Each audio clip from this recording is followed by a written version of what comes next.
adjusting the truss rod.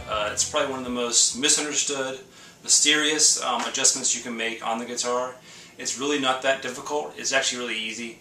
You just need to know what to look for, a couple things to take into account as far as where your neck is currently. Overall, it's really easy adjustment to make and very necessary for your guitar to play the best that it can, or how you want it to play. So without further ado, let's take a closer look.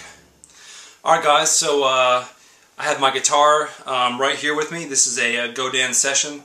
This is my teaching guitar. I just keep this at one of the places where I teach. It's definitely in need of adjustment, and I can pretty much tell just by playing that the neck has a little bit of a little too much relief. So relief is just the amount of forward bow, so to speak. Doing my second sort of test is I'm going to put my finger on the low E string, okay, on the first fret.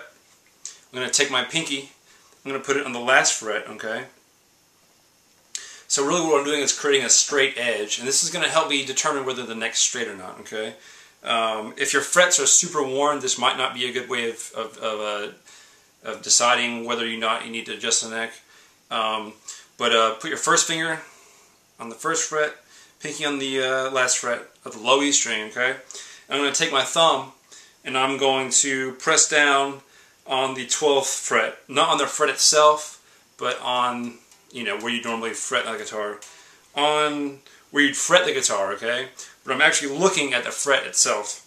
Now, the more space you have in between the string and the fret, so in other words, the more the string can go up and down when you're hitting it, the more relief you have.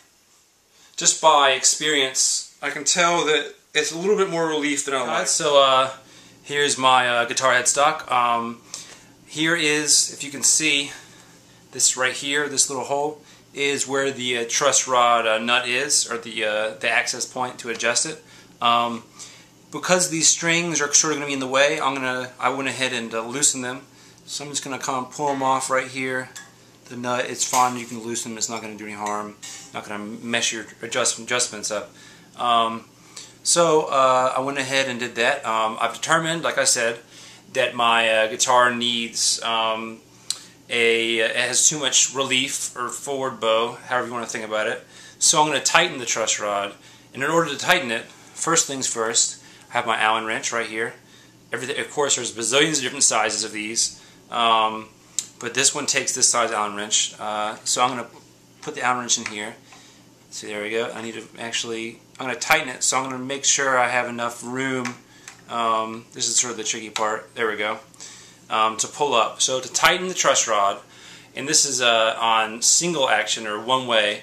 On dual action, it's actually the opposite way.